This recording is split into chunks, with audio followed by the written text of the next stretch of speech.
Yo, yo, yo, and welcome back to the Bantah Boys podcast. My name is Sanji. With me is Ryan. How you doing, boy? Yo, I am clearly not doing as well as you are.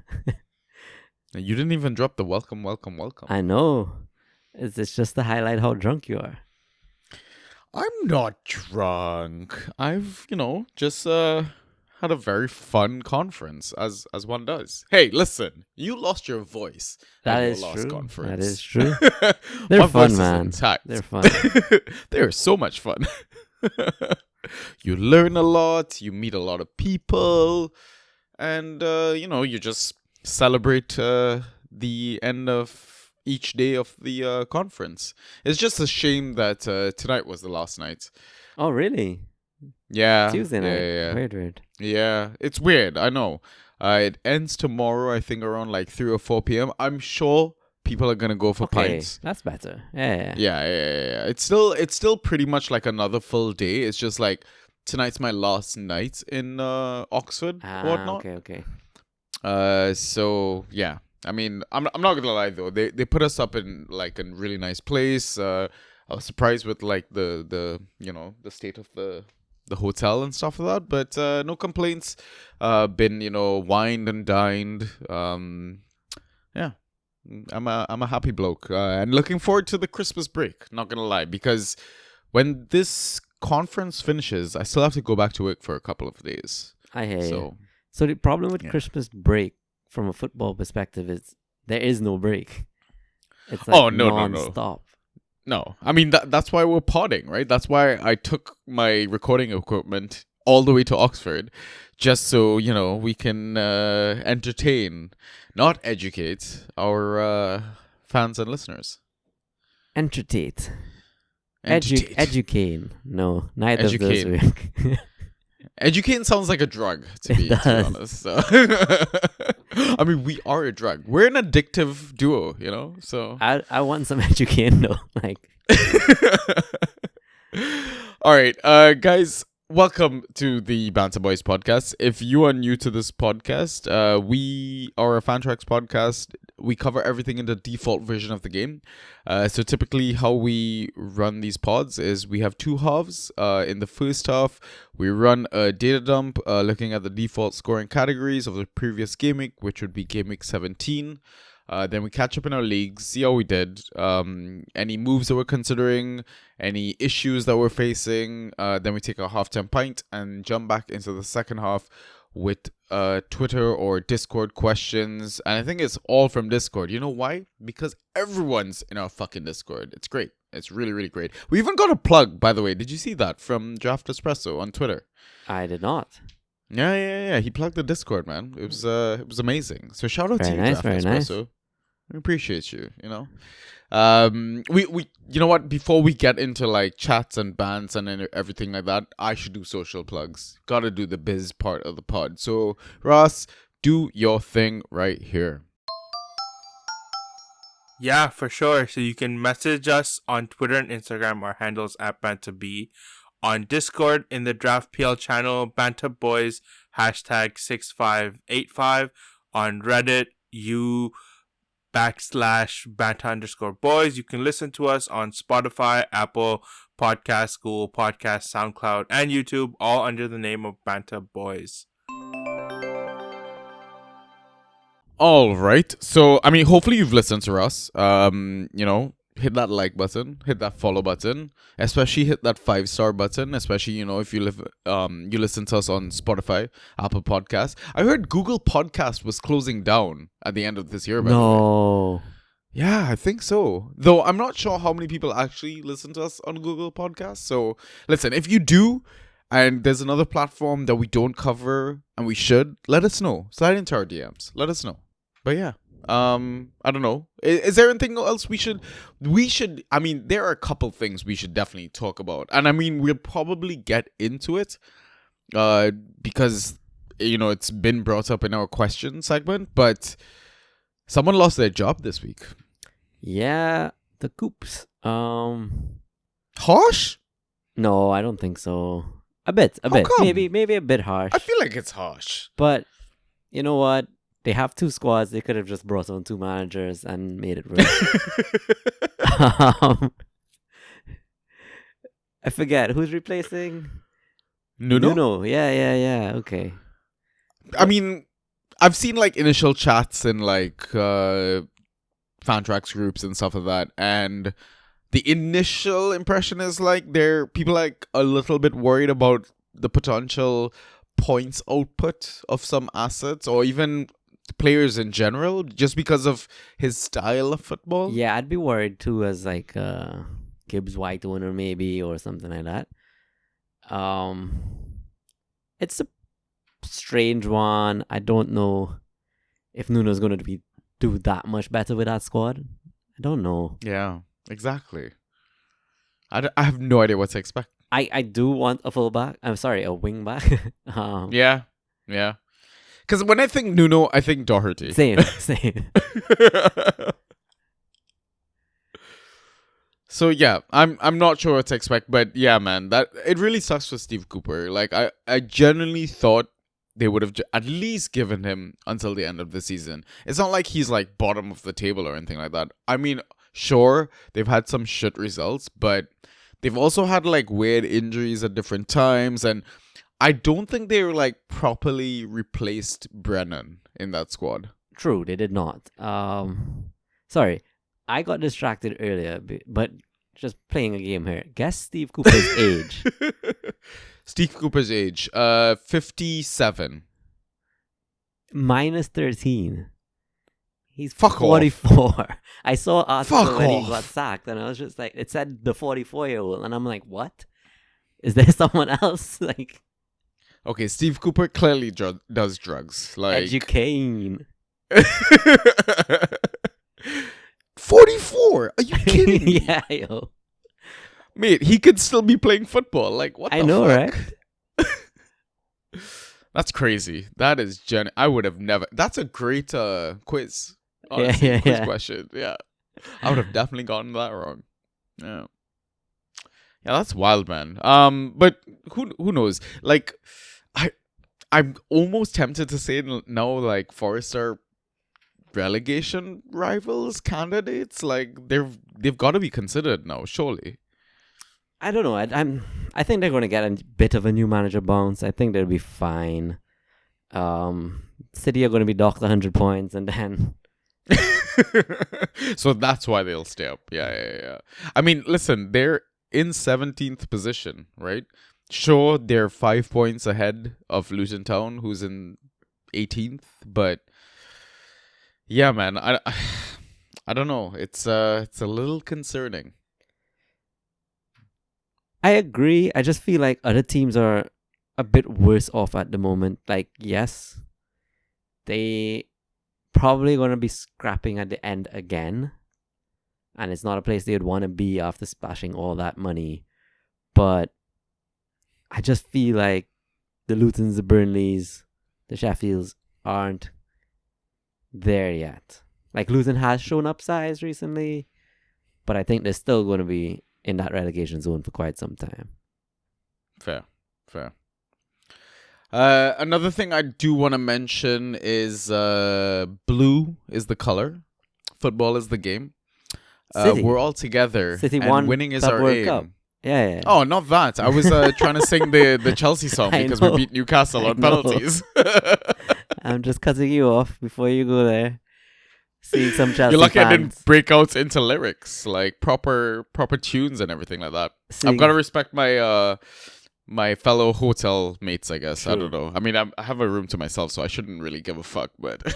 True. I see a bunch of Chelsea fans like, yes, guys, this was it. This was the comeback. Come on. Like, a What do you gift from Trippier. Trippier is just... Yeah. Oh, I didn't watch the game. Yo, I've barely watched any football. Didn't even watch Match of the Day. Like, literally, I've been at the conference looking at stuff about physics and just drinking. Like, Great. I have no idea what's going on in football. I looked at the scoreline and I was like, yep, all right, let's go. Best team in the world again. Nice. You see? Just But yeah, like all the Chelsea fans. Same exact reaction. But like, what can you tell us about it? Like, what did you notice and stuff like that about the cup games tonight? I didn't watch any either. I just heard that Trippier messed up again. He got the assist for the goal. Oh wow. Yeah, it's Gordon injured, by the way. Gordon I saw that. injured, gone off. Hammy, I think. Someone else can confirm, Jeez. but probably does not make the busy period. I make it through. Caldwell also went off injured, but I think the comments at the end of the game was he'll be fine for the next one. Okay. It was weird though. I think Gusto actually played left back for the entire game when he came on, Wow. Okay. which was probably just about halftime. Interesting. I mean, there's an asset that you Oh, own, maybe I not. believe, in Bantah Bash as well that came on. Yeah, like, and Concur. Yeah. I mean, I was just gonna like see if there was any sort of assets about if there were any statistics about him. I know he scored one of the Pens. winning penalties. Yeah. So I just He go for it. he played 21 minutes. He had a shot on target. Is there anything else relevant? He won an aerial. He lost possession once. So I'm just like trying to translate his possible Fantrax, output sort of thing. But That's a I guess it's hard to judge. man. I mean, he scored a goal, right? Yeah, So. true. Actually, who took the first pen for you guys? Cole did. Okay. I Yeah. wonder if Cole keeps pens or if Nkunku takes it. I think he keeps them, to be honest. Yeah, if he goes up first, you would think so. Yeah. Interesting. I mean, Cole took it. Gallagher took one. Nkunku, like we mentioned, scored the third. And Mikhailo Mudryk with the fourth. So. Oh, and I heard the save for Matt Ritchie's miss was great. I didn't actually see it myself. But then after that, I saw a bunch of people asking, is Petrovic going to be number one now? Even if Sanchez comes back?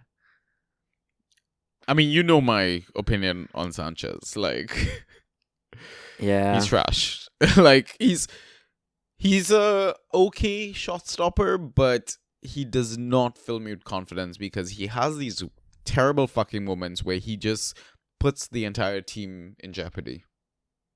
Oh, it is in the game show. That's fun. What is terrible goalkeeper? Fair. I mean, listen, I'm okay with Petrovic being main. Like, again, I've not seen his debut and stuff like that, but surely it can't be worse than what Sanchez has done. So, yeah, definitely, I mean, definitely not. It's very hard to compete with that.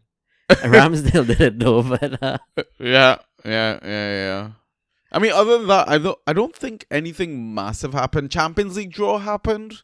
Champions League draw is interesting. Europa League draw happened as well. Yeah. Are you happy with your draw? I'm happy with it. Yeah. Yeah. Who you guys facing? Just to kind of I update the forget. listeners. That's why I'm happy with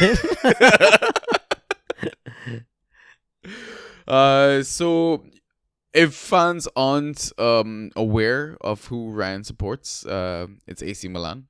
So I believe Milan have drawn Rennes. Right. Yeah.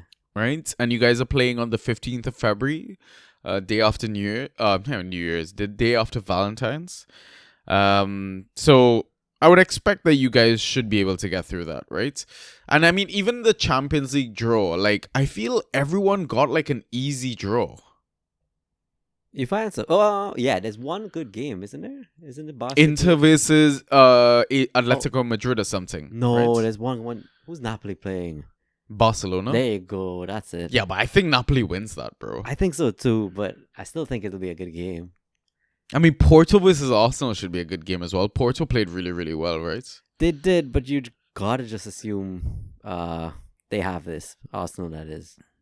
Yeah. And I mean, since he got Copenhagen, possibly the easiest opponent. Oh, for sure. But that means that quarterfinals should be tasty. Should be. And I think that's something that wasn't there last season, right? Yeah, I feel like there were a couple of difficult round of 16 fixtures, right? Yeah. And then probably a easier or two quarterfinal. I can't recall. Yep. All right, cool. I think that's enough banter. Now let's jump into our first segment, which is the data dump. Ay. fantasy with the Bantah boys. So for our first segment, we're looking at key passes to start off. Game week 17, the highest number of key passes recorded was 6 by T-Bebe and Paqueta. Then 5 key passes by Luis Diaz, Bruno Guimaraes, Martinelli, and Mo Salah. And then 4 key passes by Gordon, Pascal Gross, Rico Lewis, Darwin Nunez, and Martin Odegaard. Thoughts, Ryan? Okay, so the ones that top this list absolutely smashed it. Trent and Paqueta. 6 key passes, but Paqueta also got a hat trick of assists. Yeah. Trent had a great game, didn't get any returns, but still smashed it. Well, I guess a clean sheet is a return, right? Yeah. But there were so many Liverpool players on this list, which just speaks volumes to how many wasted chances versus United. Yeah, I mean, you alluded to it during our waiver pod that Manchester United were basically under siege. Yes, very much so. Granted, they didn't give up any big chances, so I think some credit due to them, but really and truly, Darwin should have taken a chance or made some better decisions. Salah should have done better himself. In some instances, they really should have scored, man. It was like insane how many chances they took. Darwin should have taken a chance. Water is wet. Like, how many times are we going to keep saying this every fucking game week? So the thing is, when you put him in blue and he plays for his country, he just does great, right? Like, I don't know what happens. Yeah. Didn't they like beat Argentina and like re-broke their unbeaten streak all over again? Yeah. Like, I'm pretty sure he scored that game. I think he scored in both games in that last international break or whatever it was. God. This guy's... Man, you own him. Like, so frustrating to own, surely. Like, and you're gonna keep him, aren't you? I am. I love it. Like, once he's getting the starts, I'm okay with it. I mean, Mo's going to AFCON. True. Yeah. Newcastle and Arsenal both putting up 2 players on this list.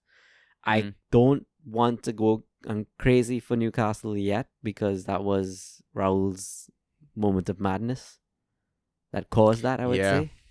Good point. Arsenal, though... Game state. Yeah, exactly. Arsenal, though, Odegaard playing deeper but looking great. Martinelli getting all the right places and looking horrible with his finish. Man, I don't know this Martinelli, and I'm worried that if he doesn't figure it out soon, that Arsenal are going to start worryingly looking, well, to bottle it, basically. Yeah.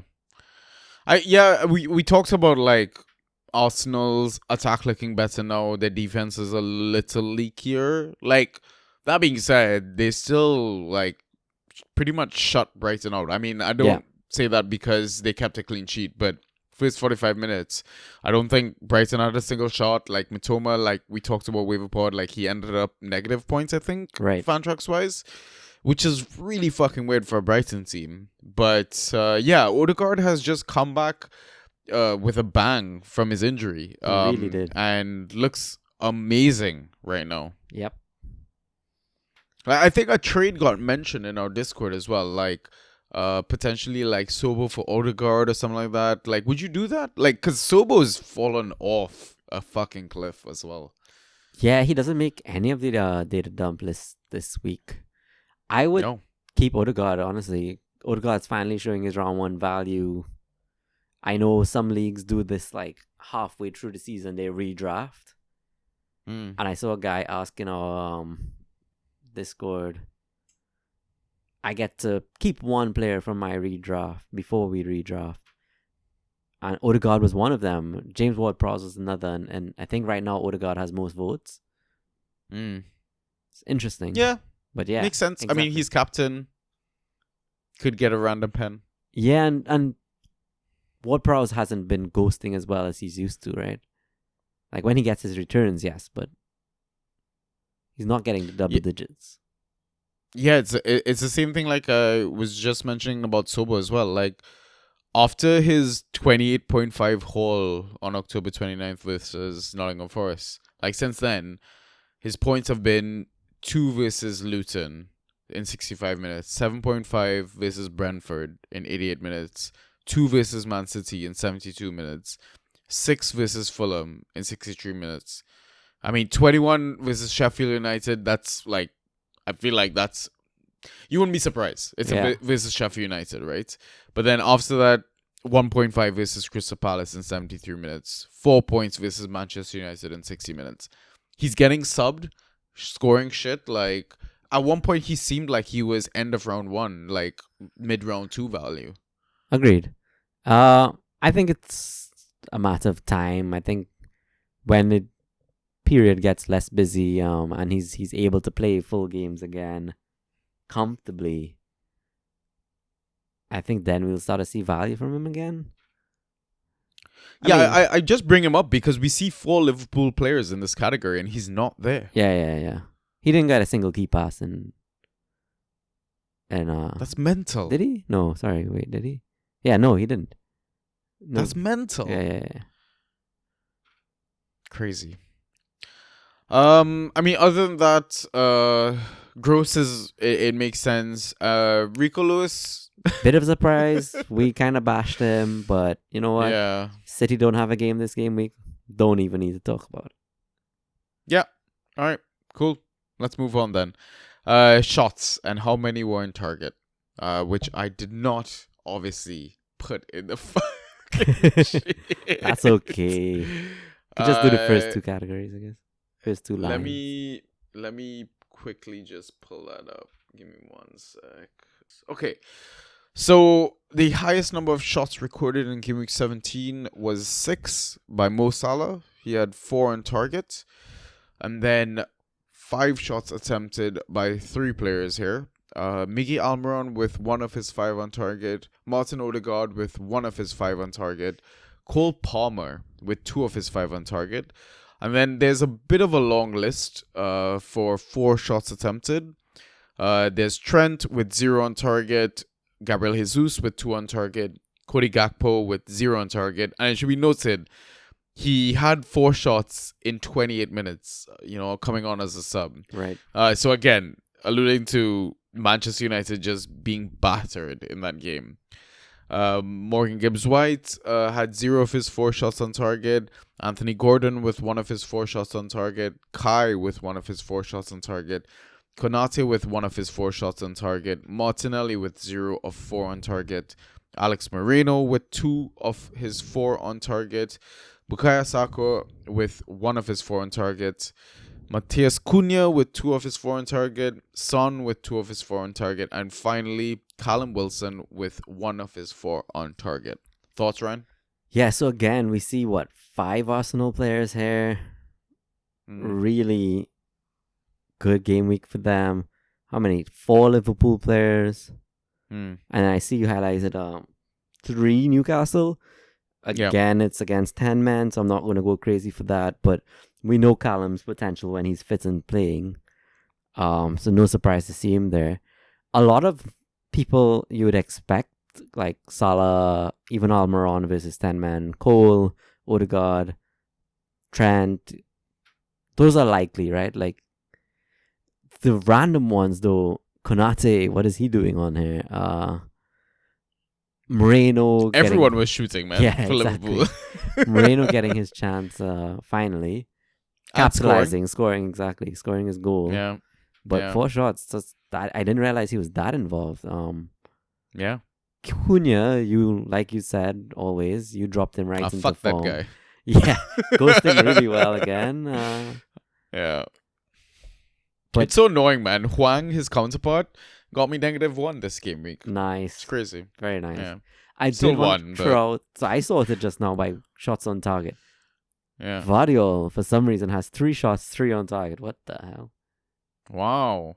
Yo, he has this weird knack of like ghosting well in games. Yeah, he got 10 points? Not a bad But it's return. not dependable like any City defender. Like Exactly. I still don't trust it, man. Yeah. I don't want to beat myself up like after we shot on Rico Lewis that like over the weekend we considered, and we're like, nah, fuck it. Because I know the day that we do punt on a City defender, we're gonna fucking 0 regret points. it. Yeah, exactly. But a But, lot of names on here. Kai. yeah. Kai is an interesting one. I think he has 4 returns or 4 goals in 7 games.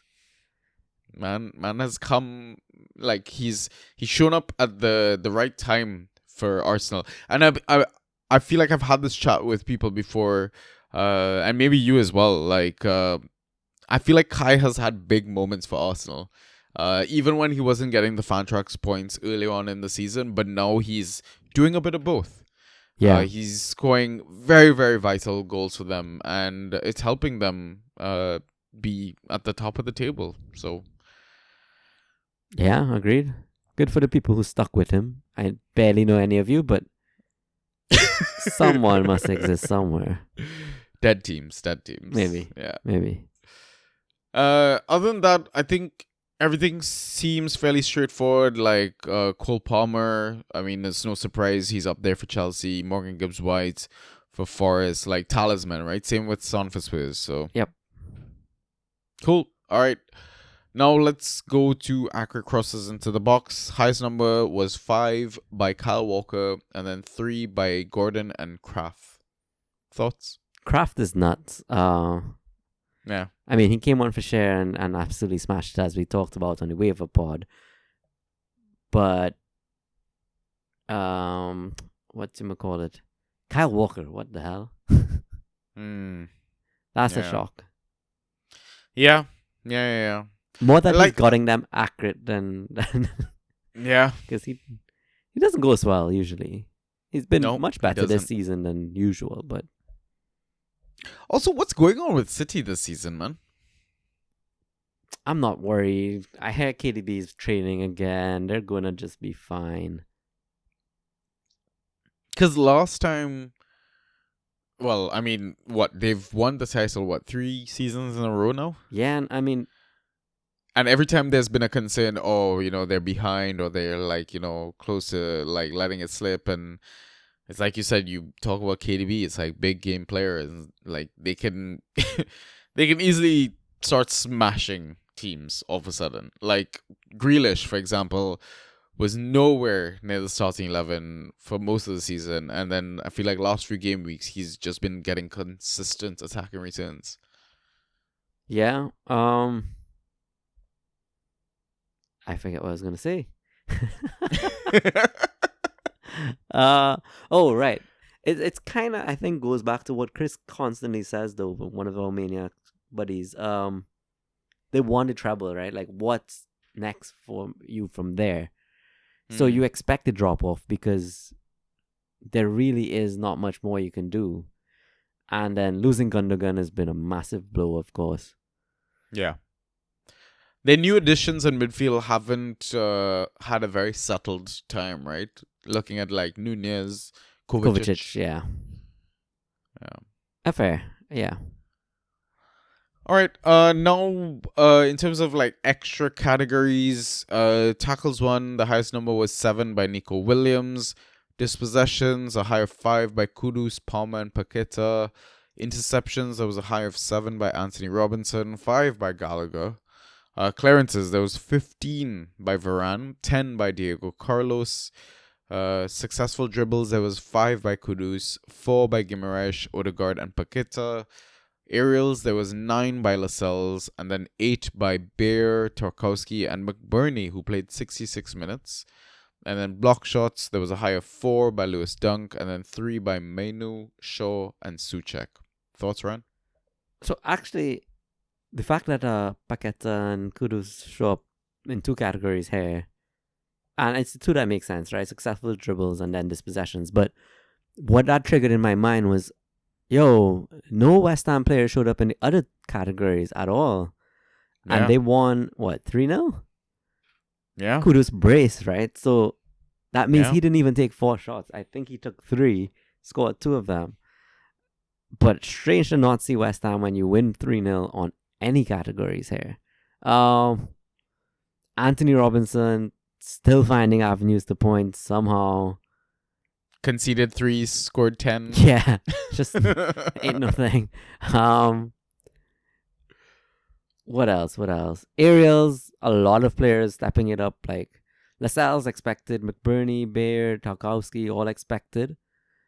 It's just the totals have been increasing in recent weeks, I think. Hmm.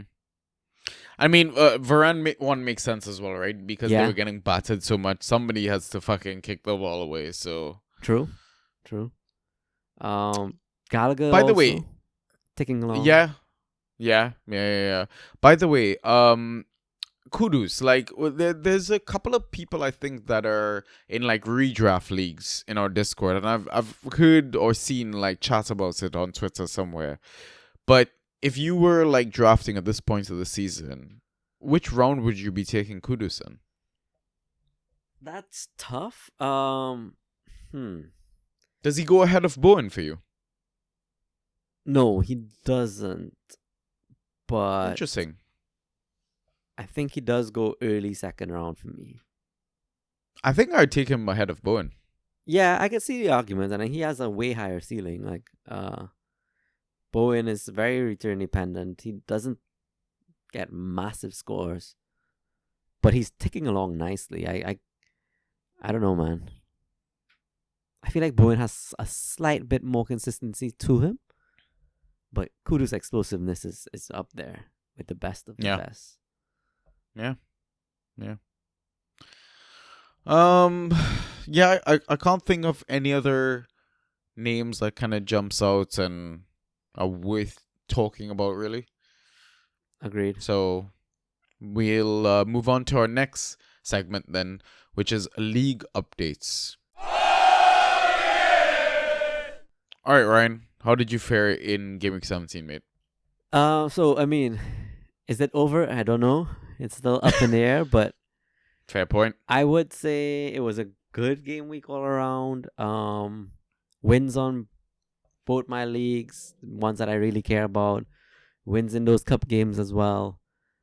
I pretty much outscored my opponents to the magnitude of like 110 for me, 80 or so for them in both leagues. In both leagues, I managed to get 4 out of 4 clean sheets, including goalkeeper. One I had Dan Burnin. One I had Simicast in, so it wasn't just bare minimum points. It was like decent points on top. Game week regrets. I regret benching Almiron in one league, but he hadn't been ghosting well. And then he's been doing fuck all. Exactly, and then the red card is really what turned him on. Yeah. The next league I didn't really have any regrets, but Dalo's descent red card was hilarious. Tad bit harsh. I don't mind it. I really want to see these professional footballers stop acting like toddlers, and I think reinforcing this style will eventually stamp that out. But yeah, quite harsh given the magnitude of the game, I would say. Roster concerns. Okay, so with the blank game week, I own Haaland and Wissa in one league. So I have pretty much only Darwin as my forward in that league. I had to grab some forwards to kind of just plug. So I dropped Lewis Cook, Le Chef, grabbed Brun Larsen, and I actually had an extra spot on this league. I didn't even realize. So I just picked up Mateta as well. But I think Edward is back. So not sure if that's going to play off. Oh, really? When was the mention of Edward coming back? Because I thought he had a broken red flag when we talked last time. I think it's solid now. That's upsetting. And he was grabbed in one of my leagues, so not sure, not certain, but probably fine again. And what else? Oh, in that league, I only have 3 defenders, but it's Ben White, Lascelles, and Dan Burn. I think that's pretty solid. My next league, though, I only have 2 defenders because of Dalo's suspension.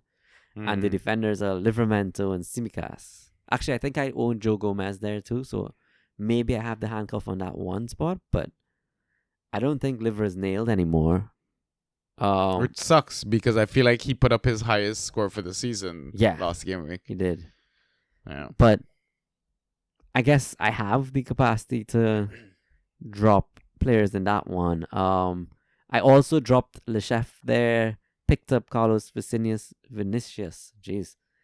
And I think I may not even use him, and if I don't, I will probably drop for a defender. Let's see, who are my forwards there? Richarlison I have to play. Ferguson I might play over Vinicius. McBurney and Vinicius is a toss-up, and I think I'm preferring Vinicius right now. Yeah, I'm hearing like a bit of chat about Munoz as well, possibly starting. Same. So, yeah. So I'm not sure how I feel about that. I mean, I didn't spend any fab during my waiver wire process either, so I don't care if I have to drop. Yeah, I was in meetings this morning that went late, so I did not waiver anything. Like, I was supposed to have... I can't remember the last time you put in waivers properly, mate. I know. Oh, I do it in Bash all the time because we clear waivers on a Thursday. Yeah. Wait, how are you doing in Bash, by the way? I'm absolutely flying. Are you? Really? I think I'm like third or something now. Oh, nice. I am like middle of the pack. Actually, I'm probably bottom of the pack. I'm 17th. Robbie absolutely smashed me this game week, man. Yeah, Robbie does that, mate. He beat me in my League Cup. True. But yeah, I think your moves make sense. It's crazy that in that league, I feel like you've constantly just been rolling out 3 defenders and just like playing with fire. It works, man. I mean, it does. You're ahead of me. I mean, not by much, but you're ahead of me. So super tight table. Whoa! Can we talk about that group of death? Like, yeah, it's crazy. What is it now? 4 people tied on first, is it? Mate, it's I think you mentioned this as well, like, because I think I was bottom of like that tight group or whatever like that, right? Right. Because I think from 1st to 7th is a difference of 3 points. Yeah. First 5 are tied on 33 points. Then you and one other are 38 points. Yeah, and then the rest are like 18 and below. Yeah. Big it's gap. Crazy. Yeah. Oh, this is going to be a fun race to the rest of the season, right? Man, honestly. Yeah, I mean, do you have any other like concerns or anything else you want to kind of talk through about your leagues or stuff like that? Not so much. I mean, this blank game week isn't a big one, but I typically I don't go too crazy on the blank game weeks. Yes, I'm missing Rodri, Haaland, Wissa, but you know what? I'm just gonna roll out who I have. I'm not gonna try to drop or pick up anyone massive changes or anything like that. I'll just, if I have to take the loss, I take the loss, whatever. So you're not gonna drop Haaland? Oh, I considered it, but nah. He's an okay asset, I guess. Yeah, he's alright. So, league updates from me. So, funny enough, like, I was pulling up the app on the side, and in, like, our notes and stuff, like, I put for, like, starting with DPL, as with my updates, I put, I got a win in the league, I got a win in the cup, but now I'm seeing, like, scores have changed again, so I don't know if, like, Fantrax has now added the Bournemouth scores. No, I think in DPL, they manually bumped up everyone's scores. Right. Okay, so I won in the league with like 10 men, but I ended up now apparently I guess losing in the cup group stage or whatever, which is unfortunate, but I kind of suspected some shit was gonna go down with this whole Bournemouth, Luton scores, assets, that sort of stuff. Like, I mean, it still says on the app that they're still trying to figure out a decision or whatever like that. Yeah. So who knows? It might change back again, right? But yeah. Focusing on the league, I mean, I was happy because I ended up getting the win only playing like 10 men. Like, I know I started Eze and he was on the bench and he came off the bench versus City as a sub. I mean, they got a penalty. He didn't take it. At least he took it. But I'm still counting that as like a dud play or whatever. Right. So it's funny. Like, I mean, I'm pretty sure last time we potted when I said I was like gonna be short in terms of men in both leagues. I just accepted the loss, so this was a very pleasant surprise. In terms of game week good, I mean, my Newcastle Everton defensive stack came through yet again. Livermento, Dubravka, Patterson, who I grabbed for Mikolenko, and I couldn't get Mikolenko back, which kind of sucks. Tarkowski, Jackson, even with his tap-in goal that everyone was like mocking because I guess no one was really focusing on Jackson and everyone was kind of looking at some foul during that game or something like that. But yeah, regrets. I mean, I've already kind of bitched about like not having Cunha anymore, dropping his ass for Huang, who just can't seem to score well unless he gets an attacking return in the last few game weeks, which is pretty annoying. Roster concerns. I've got Jensen and Tony, who are duds because Brentford don't play, and also because, I mean, they're not fit. Jota is still not fit. Like I mentioned, didn't get back Mikolenko, so I'm not sure if Patterson becomes another dud spot in my team. Waiver picks, I dropped McAtee because we talked about this in Waiver Pod as well, right? Yeah, he's not worth. Yeah, exactly, right? Away to Aston Villa, it's going to be a very fucking tough game for them. So I was like, might as well just try and punt somewhere else. I'm sure I should be able to get him back because I don't think many people will be eyeing him up. But yeah, dropped him for Nico Williams, which is going to be interesting given that Steve Cooper has lost his job. Yeah, exactly. So yeah, so I mean, Nico Williams could end up being a drop in the end. Adam Smith, I dropped for Vinicius, like you, taking the Fulham punt versus Burnley. So we'll see how that turns out with the whole Munoz stuff and all that. In terms of IGL, I should actually double check whether the scores changed in IGL as well. So for IGL, I believe, yeah, scores are still the same. So I got the win in the league, lost in the cup to Robbie. I mean, shout out to you, Robbie. You're a fantastic manager, so deserved win. Game week good. Again, league is my main focus. Cups, I don't really kind of account for or study. If I win, I win. If I lose, I lose. But yeah, another good thing is, again, winning a league match with 10 men, like having so many injuries, missing players, that sort of stuff. Yeah, it was a big, massive fucking surprise for me.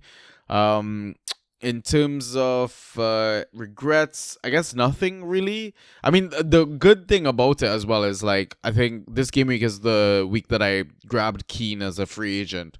So that helped. It was a massive fucking swing in terms of points, right? 27 of them. Yeah. So really, really happy about that. What else? Roster concerns, I guess, for upcoming game week, I've got 3 duds, which is basically my Brentford players, Jensen, Mbuemo, Tony. 1 injured, 1 I don't know what the hell's going on, and 1 still coming back from suspension. And then FA/waiver picks. I dropped Keane because I don't think he keeps his spot, especially also because he scored an own goal in the cup game. Man can't stop scoring, man. Yeah, he's back to his regular form, you know. But dropped him for Mateta, and dropped J-Rod, who was a 45-minute sub for Lyle Foster, who's back. Thank fuck. So happy to see him back, to be honest. He's over his stuff, you know. It's great. It's great to see. Sure. But yeah, I assumed J-Rod's minutes are probably, you know, numbered in that sense. And I grabbed Patterson, just in case, you know, he kind of keeps his spot. Because he did quite well, I think, in his appearance. So, yeah, those are my moves. Those are my picks and results and all that. Yeah, I don't know. Do you have any questions or yeah, what's up? I mean, you spoke about it. You picked up Nico Williams. So I went looking and I was like, you know what? Is Aurier back yet? He looks like he has a solid red flag. He should have played, but he didn't pass a late fitness test last game week. But he's fit again. I just feel like Aurier is the kind of player who can benefit from Nuno. And I'm wondering if it's worth grabbing, stashing, and just seeing it pan out. If not, just drop him. But I guess question is, what players can benefit from Nuno? And I guess I'm putting this forward to you before we jump into our questions itself.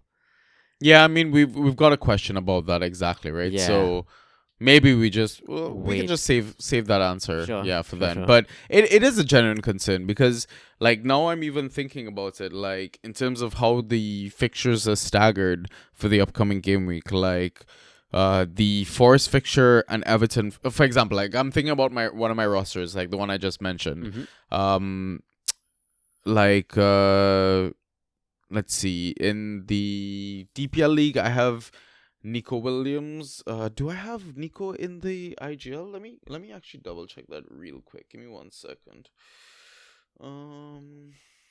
Yeah, so for example, like in the IGL league, I've got both Nico Williams and Patterson, right? So I mean, it's a bit risky in the sense that I kind of wish like the Everton fixture was first. So Right. then if I knew Patterson wasn't starting, I'd immediately grab Aurier. And then that way I have that short handcuff, and whoever starts I keep, whoever doesn't I just drop immediately. Right. Because I don't think either of them are a hold, but then again, who knows, right? The value of Nottingham Forest assets will change with Nuno's entry. And I mean, we're assuming Nuno gets the job, right? I don't think he was It's not- confirmed. It's not confirmed. Yeah. Yeah. So, but I definitely there will be a change in output, and I think I'm most interested to see how Morgan Gibbs White is gonna fare because he's kind of dropped off a cliff in terms of his value. Like he's only turned out to be a bit of a flat track bully. Yep. So I'm not sure if that changes and stuff like that. And who knows? Like system changes, players like Cho might come into the fold. Like it's gonna be very interesting. But I agree with your point. Going back to about Ori and stuff like that. I think if you have an asset from one of the earlier fixtures and you've got Nick Williams, so like, you know, you've got a defender from Crystal Palace, Brighton, Villa, Sheffield United, West Ham, or Manchester United, then I think if that player from that team doesn't start and you're a Nick Williams owner, then I'd be grabbing Aurier. Like, then you have a sure wing-back starter, and assuming Nuno comes in, you assume the wing-backs go back to being one of the best assets from Nottingham Forest. Yep. Agreed. Cool. That was a great rant. Yeah. But logical. For sure. All right, cool. So now I think we will take our halftime pint and we will be back after the break with questions. So we'll see you in a bit.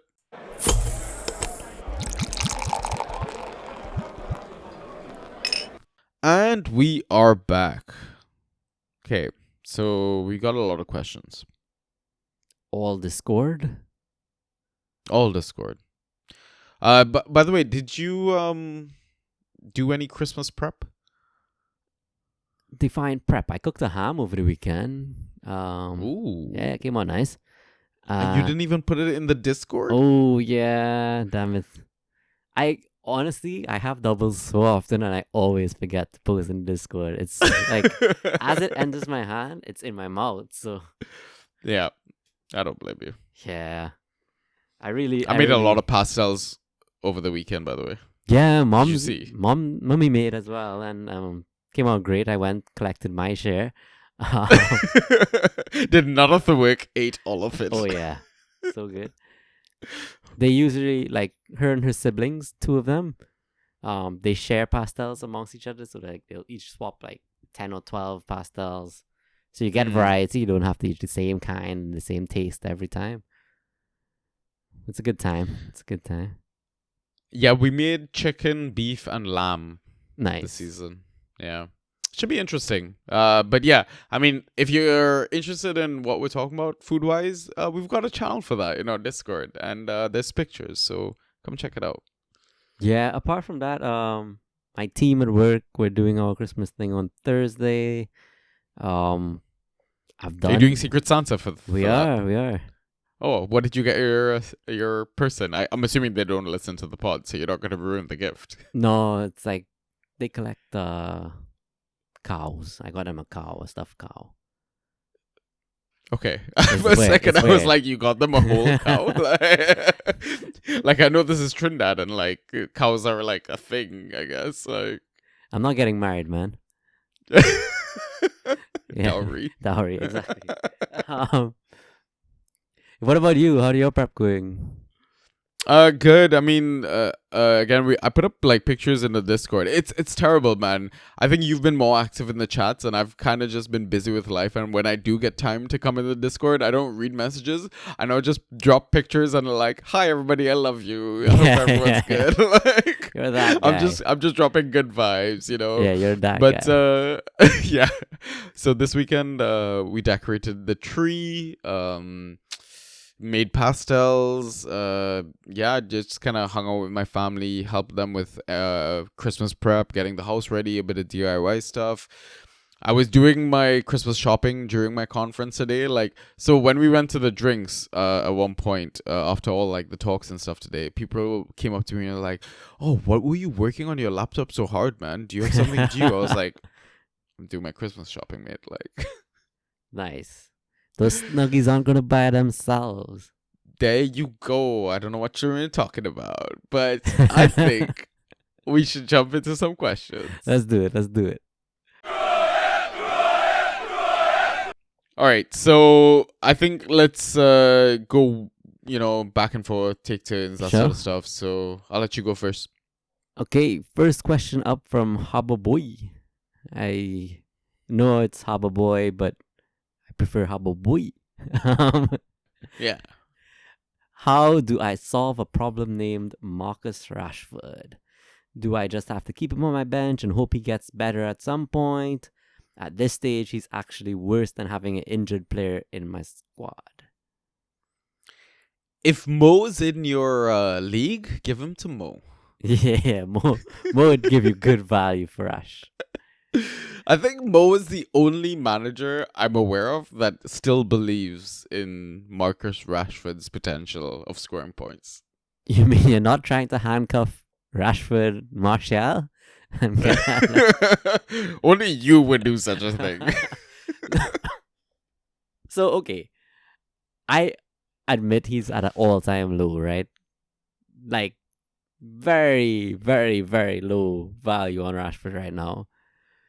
I do share the sentiment that he will probably deliver some value at some point in this season, only because I'm blindly holding on to Bruno and hoping the same, right? So he needs an outlet. But Bruno's different. He's Yeah, got yeah. set pieces. I agree. He's got penalties. But even though he gives some to Rashford, like. But it's all conditional wholly on Manchester United turning it around, right? Like, Bruno can tick along as he is, 10 points, 10 points. That's not enough for our first round pick. Yeah, agreed. So I really hope that United find a way to work or just get rid of Ten Hag, really. Come on. And that turns it around for Ash. Hopefully, maybe. Who knows? I know you're not that positive on him as I am. No, I'm not. And I'm so glad I didn't get him in any of the leagues that I'm in. I've got like only one Manchester United asset, I think, across 4 leagues that I'm playing in. So. Oh, I own Dallo. Dallo's good. Yeah, I mean, until he got his red card, so. He still put up 9 points, man. Which is crazy, actually. But I mean, you can't drop Rash. I know we joked about it on our waiver pod. We were like, just drop him. But you obviously cannot, right? So, trade, I mean, why are you going to put yourself through that pain? But, I mean, assuming he does bounce back, like you're tipping him to bounce back, what would be a fair trade value for him, though? Because you don't want to trade him for pennies, right? He's still got name value, club value, like associated with one of the best teams that we've seen in the past few decades and stuff like that. So, okay, let me throw out one. Would you trade Doucouré for Rashford? I'd keep Doucouré. Yeah, same. Okay, so we have to go lower than Doucouré. Bernardo Silva. I'd take Bernardo Silva. I'd probably go maybe, yeah. I don't know. Would you go Richarlison or Rashford? Rich. Which is sad. Because Rich was so fucking frustrating to own this season. All Maybe right. Rashford just needs surgery. Havertz or Rashford? Havertz still is not ghosting. well. Oh, that is a fucking great fucking trade right there. I don't even actually know. I don't Oh want my either. God, I I don't. want neither. Yeah, same. Like, fucking hell. That's a terrible conundrum to be in.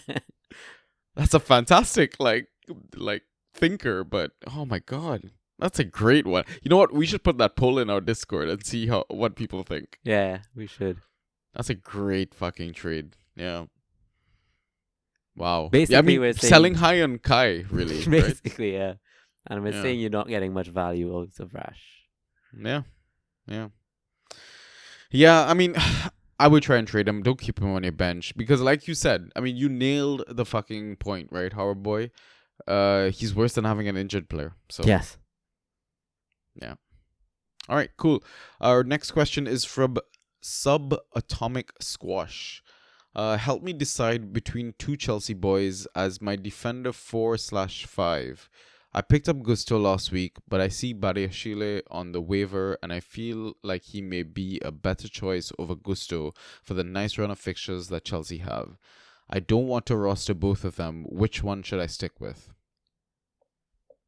So I think Gusto's attacking potential is kind of hyped up a bit too much. I don't think he was ghosting that well when he was playing and James was injured.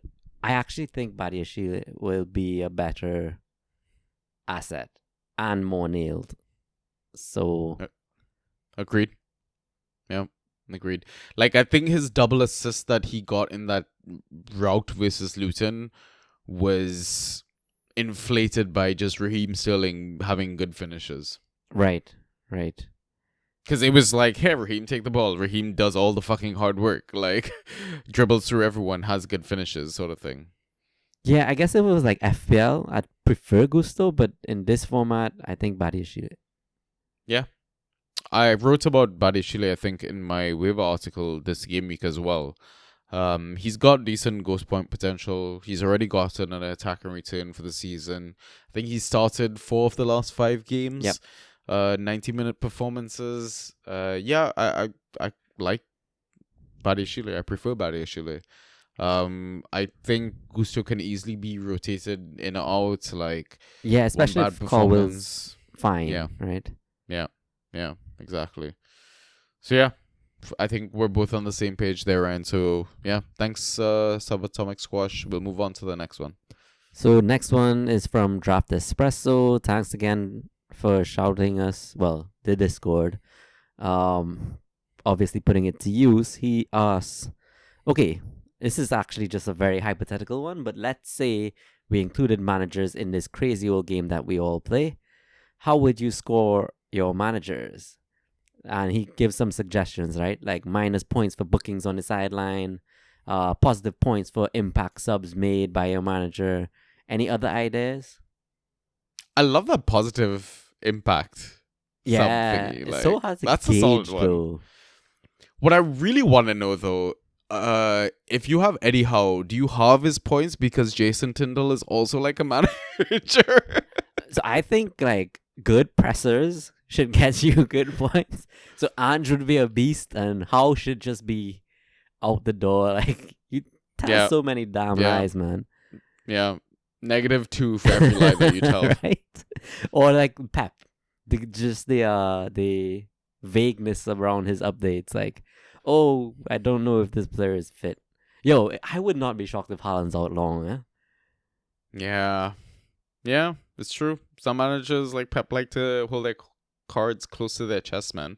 Also, I think if you tell a joke in a presser, you get a laugh. Oh, like, I yeah, think yeah. +2 maybe, something like Ted Lasso will kill this shit. that. Interesting. What else? What else can we do? Oh, you know what I really like to see? Like a manager penalty for like the two clashes of the managers, like when they go against each other on the sideline, like True. Yeah. or yeah, arguing with the yeah. fourth official or something. Like Yeah. Dock points. Yeah. Celebrations for like scoring a goal and stuff like that. True. Getting involved with the team celebrations. Yeah. Yeah. What about attire as well? Ooh. How they dress. You mean the snood? Yeah, the snood. Are they in a suit? If it's Yeah. wet, like, are they just getting soaked with the rest of their team, or they, full on, winter coat, that sort of stuff? Like, I got one for you then. What about picking your nose? oh, I would say that's a very low blow. Oh, well done. Well done. Well done. Oh, I love it. The dad jokes never end on this pod. I know, right? Draft, Yeah, I think we did you proud, man. That was a great Yeah. question. That was so fun. Yeah, fucking love that. Yeah. All right, sweet. Let's move on to the next one. So we've got a couple of questions from Mr. 674, who apparently isn't from Nauru or wherever we Right. found his location. So his first question, we'll take them one at a time. His first question is thoughts on Ivan Toney. Do we see him living up to all the build up of his return? I want to say yes. Especially Yeah. with Mbeumo, the injury looking longer term than we expected. I feel like Brentford would do as much as they need to keep him. And I think he's going to come back hungry, Mm-hmm. annoyed that he had to sit on the sidelines, and then just Mm-hmm. ready to take the world on. The rest of the Brentford squad does need to step it up, though, to support him. Kind of a shaky period for them recently, but I think it'll be fine. Yeah, I trust Thomas Frank to find a solution, because I feel like every time they've had a setback, and I've personally doubted him, they've might have stumbled one or two games, but they've kind of found a way to steady the ship and keep getting positive results. Yeah, exactly. Yeah. And I don't know what the situation with Kevin Sade is as well, right? I don't know if his return might also be timely given Mbeumo's absence for like 3 months and something like that. But I mean, I don't think Mbeumo's in our questions, but I think it's a good point to have a quick thought about him. Like, out for 3 months, people are talking about dropping him in leagues and stuff like that, and maybe holding him if you have playoffs. Where do you stand on this? Yeah, if I had playoffs, I would hold. I think he's going to come back in with as high a value as he has now, despite if Tony's there and firing. Like, I just think the connection between the two of them was always very good. And with Tony there, it only benefits him. I don't think I would hold. Like, you've held Tony all this long. So I kind of hold them in the same regard, kind of. And with injuries as well, sometimes they come back sooner True. than they're actually, prescribed or suggested that they're out for or whatever. And it's not like it's a massive injury. I mean, granted, he's had surgery or having surgery or whatever, but it's not like he's broken a bone or anything like that. Like, I felt like it was weird. Like, I thought it was such a minute, like just a Same. roll of the ankle, roll of the mill sort of injury. Yeah, it's weird that he came for surgery. That one took me by surprise. But I agree with your point. Hold for playoffs. And league, would you drop? Maybe, yeah, maybe. So, like, in our league, which is just league, I dropped Robertson, which I probably wouldn't have dropped if it was playoffs. Fair. But Fair. granted, that Robertson was going to be out for much longer. Yeah. All right, and Mr. 674's next question. So he just realized he's pretty set for his squad for the next few weeks. He shouldn't need to make any waiver FA pickups, so he should have a decent spot in the waiver wire order for the January transfers. Is it wise to forfeit the FA/waiver pickups to gain a better order position for January? So my first season playing Fantrax, I did that from, I guess, game week 2 on. It hurt me so badly.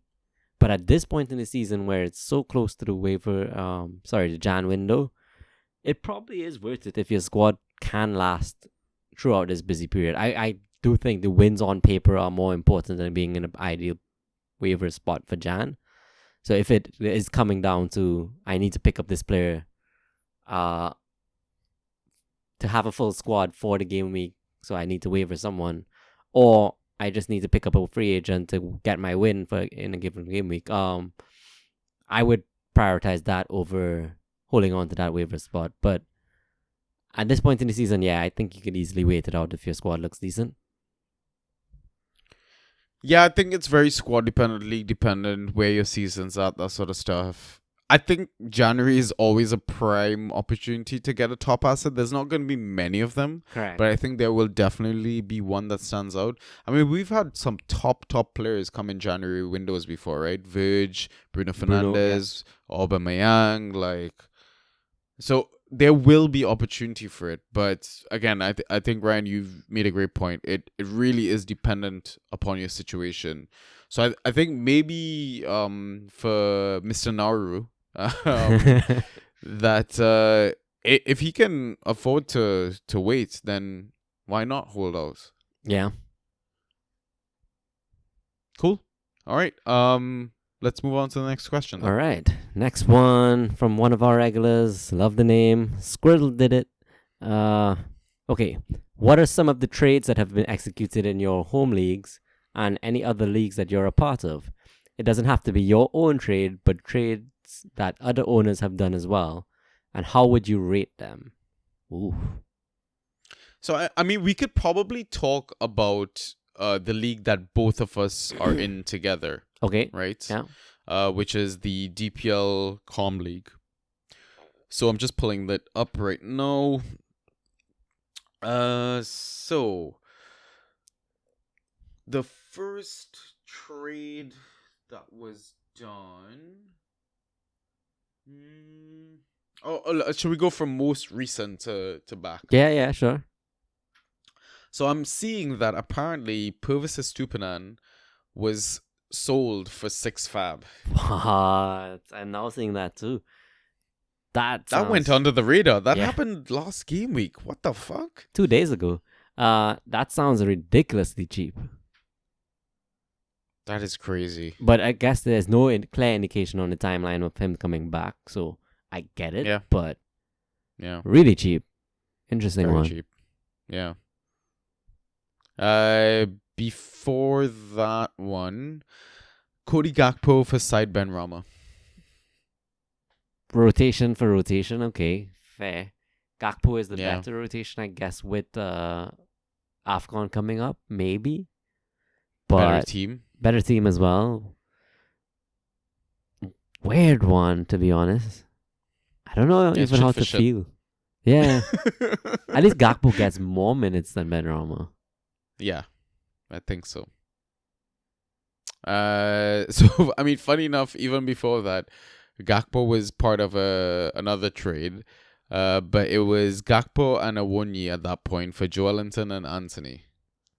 So I'm basically seeing that as Joelinton alone, and I'm seeing the other side as Gakpo, and I assume Awoniyi was fit at the time. I think the Joelinton side won there. Yeah. I mean, even if Anthony's like a questionable human being, he's still able to get points when he plays. That's true. He's not horrible. Not horrible. Before that, Decore for Verge. That one is super interesting to me. I guess at that point, the query was looking really good. I guess the owner thought they were trading on a high, but he continued to tick along. Verge also stepped it up from there, though. Very fair trade, I think. It's fair. Yeah, exactly. It's just whether you needed the mid or the defense. Yeah, agreed. Before that, Luis Diaz and Kulusevski for Rashford and Andreas Pereira. Oh no, this is one where it could easily go against you. It clearly did because Kulu's great right now. Like Luis Diaz and Pereira aren't too far apart at the moment. Like obviously Diaz has way more upside, but Kulu's just smashing it though. Yeah, I'm taking the Kulu side. Yeah, for sure. That one actually credited the manager who pulled that off because they got an asset who, in the long term, looks way better than the rest. Agreed. Do we want to Nah, talk let's about skip any over the more? next few. I think there's Yeah. one we can talk about. Is this in our Bash League? No. Still here. Jesus Oh, okay. and 35 for Son. I take Son. Same. I don't trust Jesus's injury record, so. Neither me, and I think 35 is a bit light. Hmm. But it was done pretty much beginning of season, August 16th. So we didn't know what we know now. Like Son didn't look like a beater again, and Yeah, he wasn't playing that number 9 position sort No. of thing, I think, at that point. Yeah. but okay. Interesting. Oh, Cool. one of the beginning ones. Poro was traded for 25, which seems like a bargain now. Oh, absolute bargain. That was before I Yeah. think the first game even kicked off. So credit to that manager. Wow. Yeah. Hopefully he's still held. Yeah. Cool. All right. So next question is from Frenchie Demba. I think this question is directed towards me. Yes, I'll read it. Yeah, go ahead. Are you quaking in your boots for your bash matchup against Frenchie? No, absolutely not, mate. Bring it on. Come on. Frenchie's a Newcastle fan. Like, we both know how this is gonna end, bro. Let's see. Where is the league standing? Frenchie is 8th with 15 points. You are 3rd with 15 points. The only difference between you guys are points scored, where you've scored at almost 80 points or 80 some points more than him. Yeah. You're the form player, 4 wins. He's on 1 win. Ooh, do I back the underdog? I mean, look at the matchup, right? So if we were to look at current set lineups, he's got Livermento, Zabarny, Joelinton, Sean Longstaff, Ollie Watkins. You can tell he's a Newcastle fan. Oh, yeah, for sure. On his bench, Sven Botman, Kenny Tete, Douglas Luiz, and Rasmus Hoyland. And then for me, Ben White, Nico Williams, John McGinn, McNeil, and Richarlison in my starting lineup. And then Keane, Mikolenko, and Solomon on the bench. So you can tell you're an Everton fan. I mean, they do wear blue. True. I mean, waivers haven't processed in this league yet, so I don't want to judge yet. Yeah, I wouldn't judge yet, but it does look like you are slightly favored because his assets are a little weird, like the Longstaff pick, and the ceiling doesn't seem that high, you know what I mean? But they face Luton this game. True. Now is the week you'd want a Newcastle stash. Yeah. Fair. Interesting My one. boots are shaking slightly now. These boots are made for shaking. Sorry, And that was shaking is horrible. what they do. All right. Our Watch next Frenchie question. Dumbo walk all over you. Oh no. Oh god. We should have stopped. So our next question is from YaoG8, one of our regulars. So his question is, are there any immediate beneficiaries from Nuno's appointment as Forest manager? I genuinely don't know what to make of this. I think wingbacks, Aurier, Nico, we mentioned a lot. Who even goes on the next side? I can't even remember. Toffolo. Toffolo? Yeah. Yeah, I would actually think Toffolo's value goes up, which it's pretty high right now. I only remember Nuno being good at Wolves. Same. Because when he went to Spurs, he played 4-2-3-1 and it didn't work out. Correct. Who else? I can't think of it really. I guess it really just depends on who he uses too, because there's so many players at Forest. Like, does Ilanga continue to be a decent option? I don't know. I would think Morgan Gibbs White still is pivotal to what they do. Just I don't know how pivotal. And like you said, he's a flat trap bully at the moment anyhow. So Yeah. Really, it'd be hard to not go up in value for him. But Yeah. Yeah. I mean, Boli at one point was great for Nuno, but then I felt like Boli got frozen out by Nuno at one right, point. So yeah. True. it's a very weird one. Honestly, I have no idea. We might have to do a bit of a deep dive into Nuno's performance in the Saudi league. See how he performed. Though to be fair, I think he was managing the team that had Benzema and Kante and stuff like that. So Okay. not sure if So we can properly judge that one. smashing it, I'm sure. Yeah. Oh my God, could you imagine he brings Benzema to Nottingham Forest? Like, bro. Ooh. All right. Let's move on to the next question then. Okay, next one is from Max. How does Nkunku coming back affect Palmer's role in the team? You're the Chelsea fan. Pretty appropriate, I'd say. Yeah, I mean, I feel like I should have probably watched the Newcastle game, but I'm just wondering where Nkunku came on during a sub, because like one of the places I kind of like going to for looking at how formations switch during substitutions and stuff like that is who scored. They do tend to like show where the player drops in, and if the manager makes a change in tactics, they also change the formation on the pitch and stuff. So from what I'm seeing, when Nkunku came onto the pitch, he came into the left midfield role, so left cam role sort of thing. Yeah, I feel like Palmer's still just gonna be good, possibly even better. Like you're playing with good players, like your output should still be good. So Mhm. I'm not worried about it, and I still think Palmer will keep penalties. Like if he couldn't take them off of Sterling, what's the guarantee he's gonna take them off Nkunku? Granted, I heard like the argument for, oh, what if Nkunku was promised penalties before he signed for the club, because Palmer wasn't a thought until after Nkunku got injured and stuff like that. Like Palmer was a very late signing for us, right? Yeah. So it could potentially change, but I would still like to assume that Palmer is still going to be quite pivotal in any success that we have for the rest of the season. Yeah, I'd agree. I mean, he's proven himself enough now that he's absolutely nailed in that squad. Nkunku promising positioning because he's very advanced. If you just put on that auto subs and look at the player positions, that he average position, he's like just outside the opposition box, which very exciting as a potential. Well, I own in one league. But I agree. I think they're both gonna do well. It really is Nico I'd be more worried about. Yeah.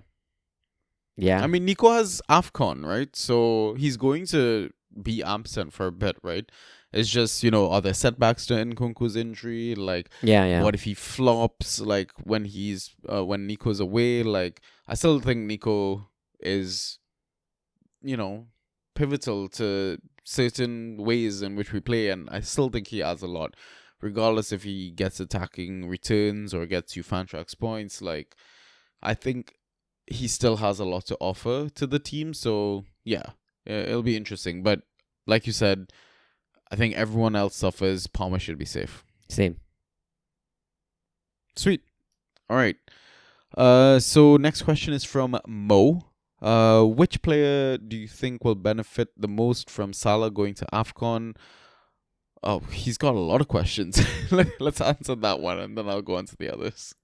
I think Jota's back doing some work on his own on the pitch. Okay. Just by himself though.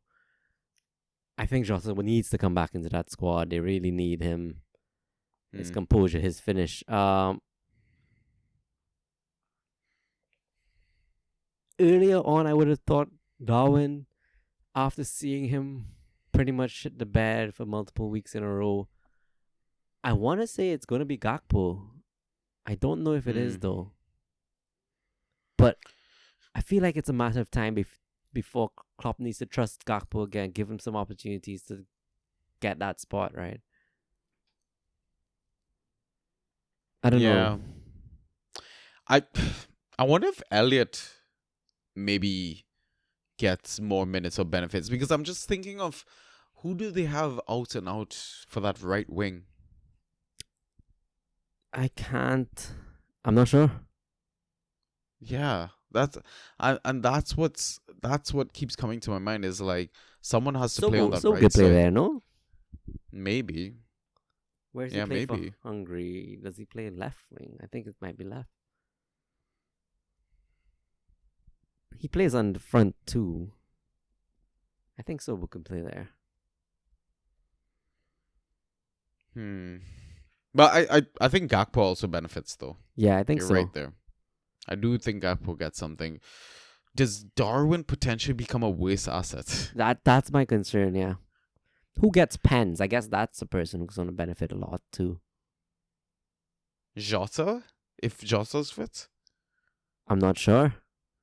Sobo? That's a great let's question. ask Robbie, and Robbie could chime in. Yeah. That's definitely one for our Inside Tracks members. So again, guys, like if you're part of a Discord, you'll know like we've got our Inside Tracks members. Not all of them, but some of them are in that chat. And I mean, we even got a request, right? To have like fan groups and stuff like that.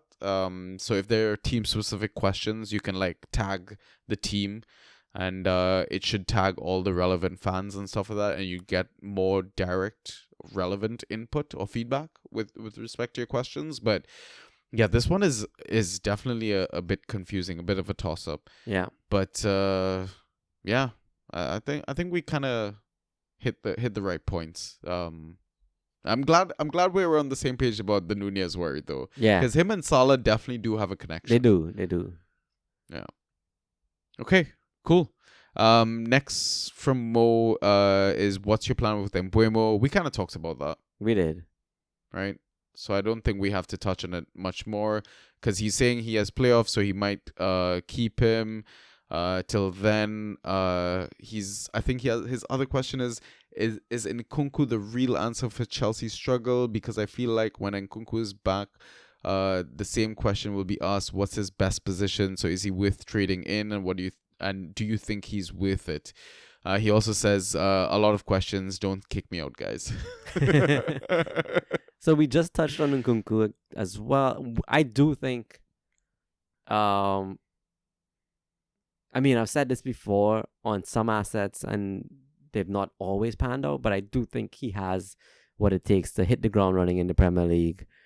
It's unfortunate the injury, and that might hamper him a bit, but I think he is going to help Chelsea massively. Is he the answer to Chelsea's struggle? No. I think you guys need a proper out-and-out striker with confidence that is going to... And I think the play needs to kind of be developed for the player too, right? Like the team needs to work for that guy.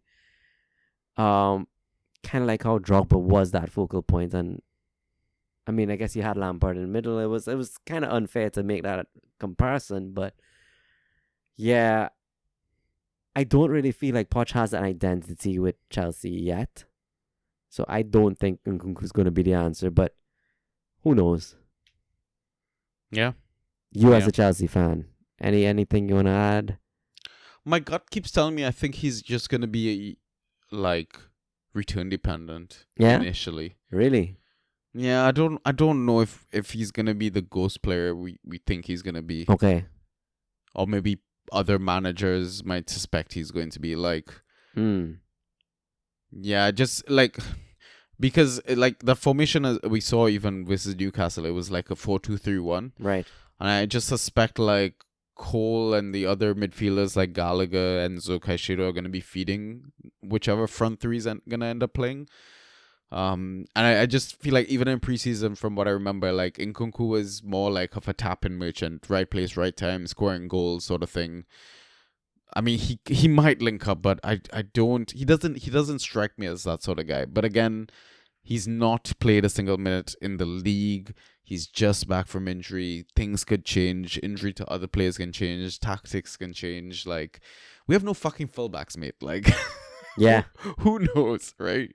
Who knows? Like, the creativity isn't gonna come from our width like it usually does. So it's gonna be very interesting to see how not only Nkunku but other assets kind of evolve over time or even into next season and stuff like that. Fair. All right. So final question. So last one is from Gianni Depp. So hopefully I didn't butcher that. Who is the odd man out once KDB starts? He's going to suggest a few names: Bernardo Silva, Alvarez, Foden, question mark, anyone else maybe?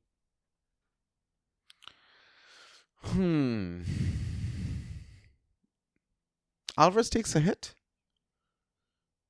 No set pieces. Yeah, okay. Surely. No set pieces, or maybe just corners from one end. Yeah.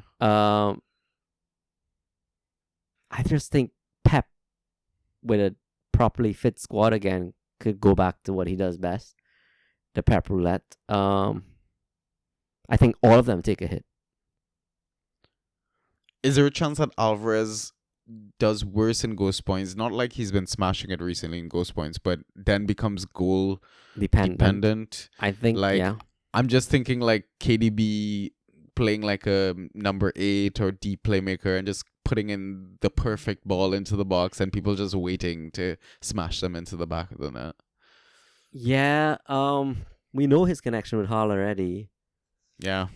I guess it kind of depends on the team they're playing. If the opposition is focused on Haaland and leaves Julian free, sure, maybe it does free up that ability. And Julian, we know, can finish, right? I think, yes, ghost points might take a hit, but potential to return should go up.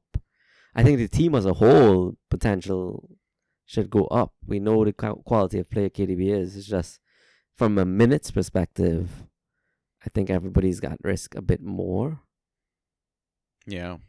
Like initially I think like it's gonna be Rodri, assuming everyone's fit, Rodri, KDB, Bernardo Silva is like in a mid-3 sort of thing, and then Hall obviously up top, and then the other two are just rotation positions. Yeah. That's what I'm thinking. But who knows with Pep? He's a fucking madman and he'll do all kind of wild shit. So Correct. cool. But those are the questions, and that is the pod. Not bad. Longer one for no waiver picks, but fun one. Yeah, I think we had fun. I really love our non-Fantrax related questions. Yeah. The good stuff. Yeah, it really adds some life to the pod. But yeah, guys, hopefully we can get this out to you. I mean, it's Wednesday 3 a.m. when we're finishing up, so hopefully we get this to you by Wednesday evening, because the game week starts on a Thursday. Weird as fuck. Really weird. But this will be our final pod before Christmas. Oh yeah, I think. for sure. Right. I think next few are probably going to be so close together. It might just Yeah. be waiver pods. Yeah. Because we might have a waiver pod on the 23rd actually. Right. Yeah. But in terms of like regular biz and stuff like that, in terms of like fun names and stuff, it's our last crack at like a Christmas name, which I True. found a great name for when I went to a pub quiz the other day. And the team name was Bantah Claus, and I was like, "What? Whoa. Why How is did that we not never? our name?" Yeah. Good stuff. Yeah. Good Yeah, stuff. yeah. Good inspiration. But yeah, final thoughts, anything you want to add before we sign off, Fran? No, have fun as usual, as Ras would say, but especially at this time of year, all the best for the season, guys. Don't overthink it. Don't stress too much out on fantasy. It's just a game. Don't do that to your family. Enjoy the time with them. All of those good things. Yeah. Happy holidays, happy Hanukkah, Kwanzaa, all the stuff. If you don't celebrate, still enjoy the time off. Just relax, spend time with family. If you don't drink, then you should start like Yeah, right? exactly. Yeah. Yeah, just have fun. Enjoy it. Again, as always, can't stress enough. If you have any questions, have any doubts, come hit us up in the Discord. because if we can't respond, our community will. We've really, I think, been very lucky to have such a unique gathering of Fantrax managers in one space, and who are always happy to chat about anything and everything. Doesn't have to be about Fantrax. It can be about food. It can be about pets. Like, yeah, it's a great community that we're part of. Agreed. Cool. All right, bud. I'm gonna go to bed because I've got one more day of this conference. So I'll see you when I see you. Peace.